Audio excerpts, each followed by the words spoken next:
Very, very impressive. Very, very impressive. Very, very, very, very impressive.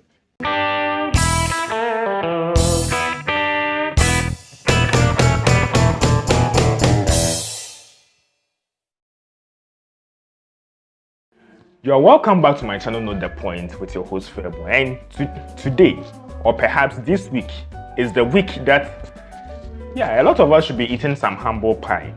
Because I'm sure that some of us would have wished that Graham Potter would lose, then he's relieved of his job. He's sacked as manager of Chelsea Football Club, but he wasn't sacked.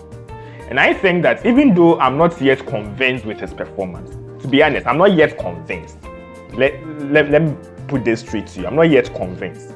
But what I saw today, the amount of goals he scored, how we even scored those goals, is helping me to change my stance on Graham Potter a bit.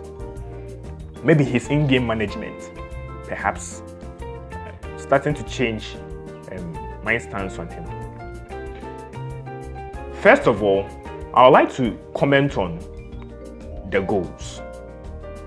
Ben Chilwell's goal was excellent. A sublime cross from Koulibaly that finds his left foot, places the ball at the back of the net. Yes, the near post places the ball at the back of the net, and it is there 1-0. Then Chelsea is pegged back because of a Joao Felix mistake that made Patson Daka to equalize for Leicester City. Then quickly, Chelsea had to take the lead once more through Kai Havertz. Then Kovacic icing on the cake. It was superb. It was excellent.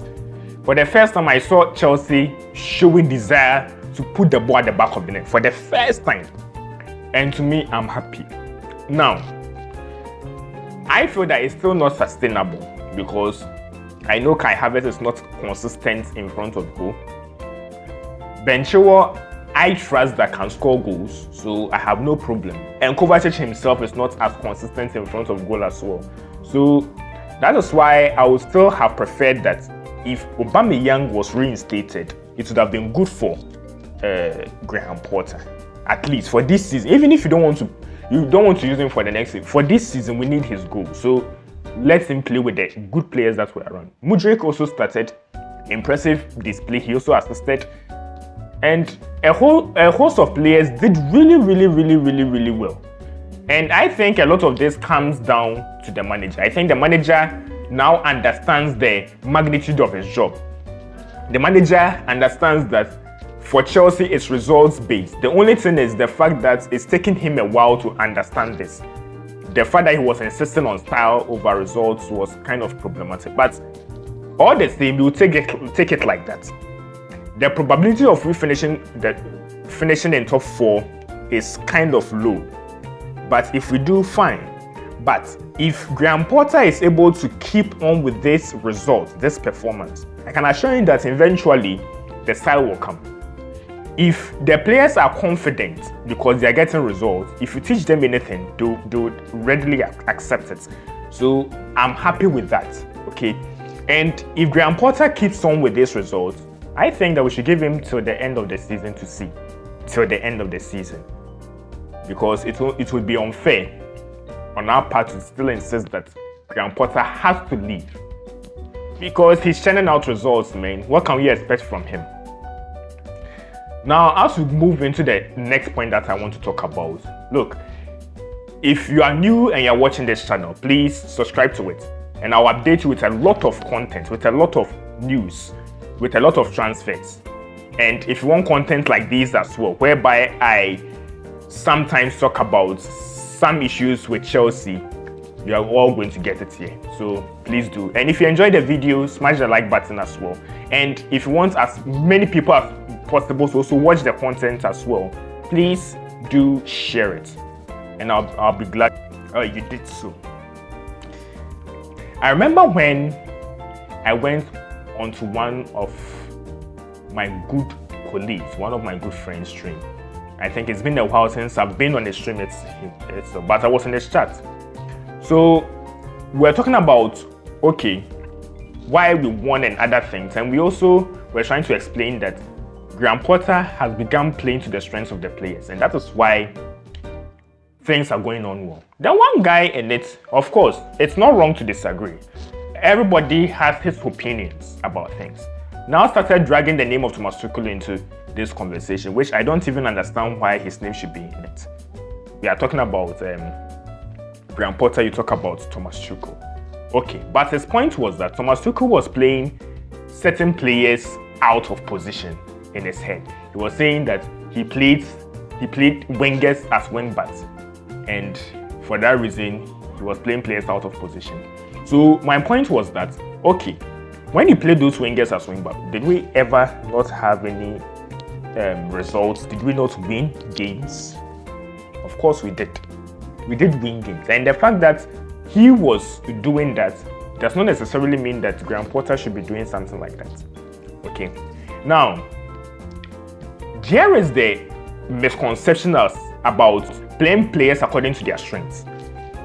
This is where the common misconception comes in. When we talk about playing players to their strengths, I know a lot of you, as you watch, a lot of you believe in players playing in their positions. That shows that you're playing according to their strengths, which sometimes could be true, but it's not entirely the case. Okay, so let me give you an example to help you understand what it means by playing to the strengths of players.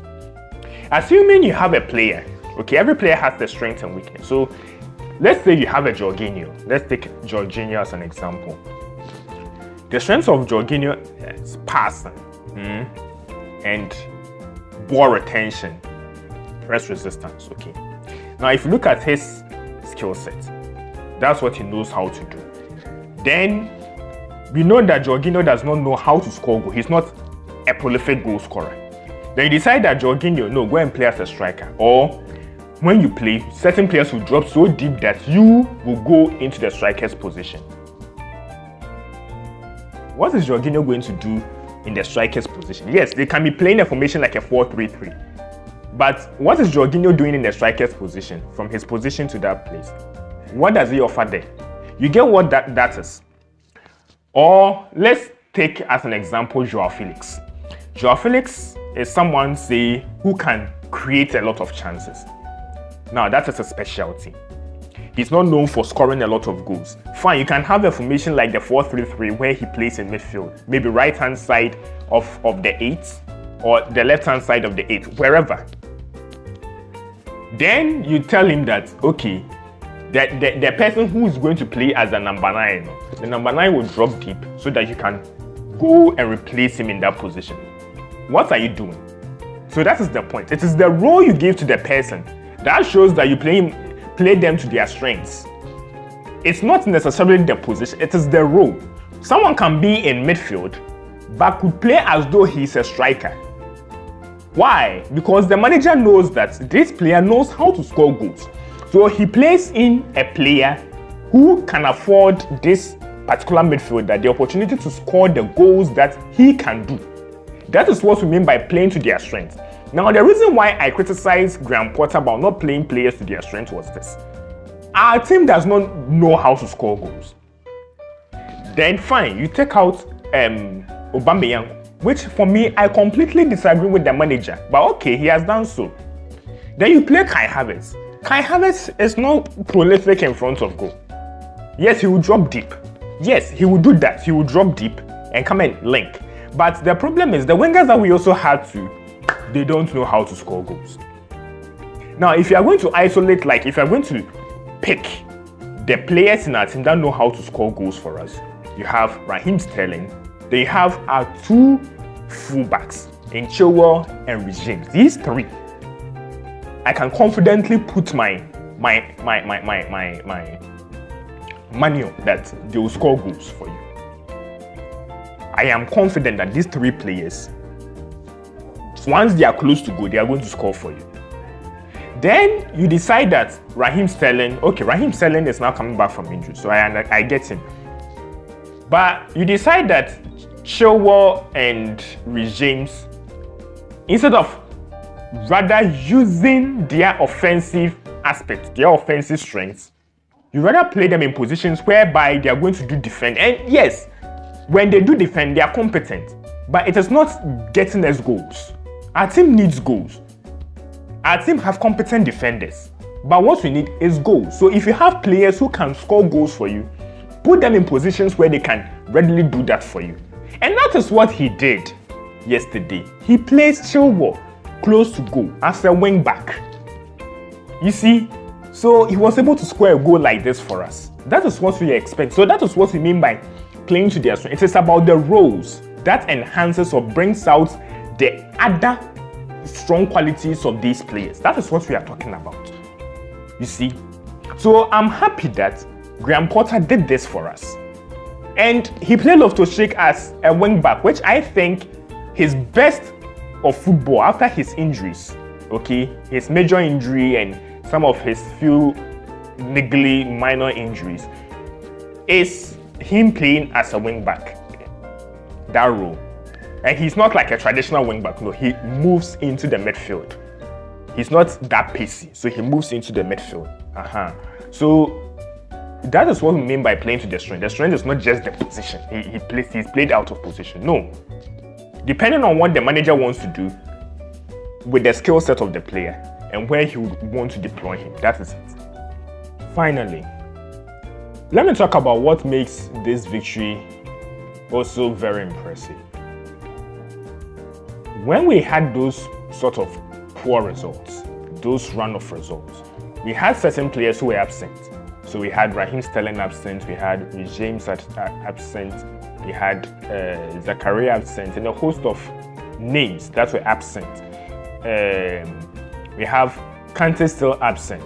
And a lot of us say that when Kante is not around, our midfield is unable to compete, which sometimes could be true.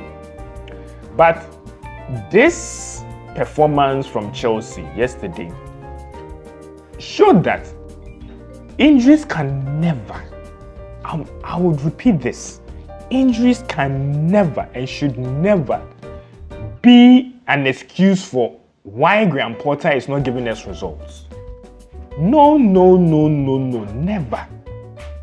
Because we have the players who are competent enough, I repeat, competent enough to get the results for us. Look at the teams you are playing against. You are playing against Leicester City. You need an N'Golo Kante to face Leicester City. N'Golo Kante to face Leicester City. You need Reece James. Leicester City this season have not been doing well. Yes, it's true that they are getting some sort of resurgence, but on the whole, they've not been that great. And you say you need N'Golo Kante, you need Reece James. I'm sorry, but such it like to just give this excuse that these players being absent means that we cannot. It's a problem. You see, if Graham Potter is always going to use injuries as a way to give an excuse as to why he's performing that way, then my stance would be he's not good enough to manage a team, especially in crisis, so he will still need to go. But yesterday's game showed exactly what I'm saying. That's Graham Potter. You don't need, just play to the strengths of your players. Make sure that you play the players in such a way that they can get the result for you. Then you are gone. Simple. Get your win and you go. You don't need to have all your good players back before you can start churning out wins. It doesn't work that way. You understand? So I hope he takes this as a lesson that no matter what materials I have right now, I can still make the best out of them. Even if I have certain key players absent, I can still get the best out of the materials I have right now. Well, this is where I bring my video to an end. Remember to put your thoughts and feelings in the comment section below. What do you think about our performance yesterday? What do you think about what I said about playing players according to their strengths, what it actually means? And what do you think about Graham Potter playing without certain key players but got the results? Let me know your thoughts and feelings in the comments.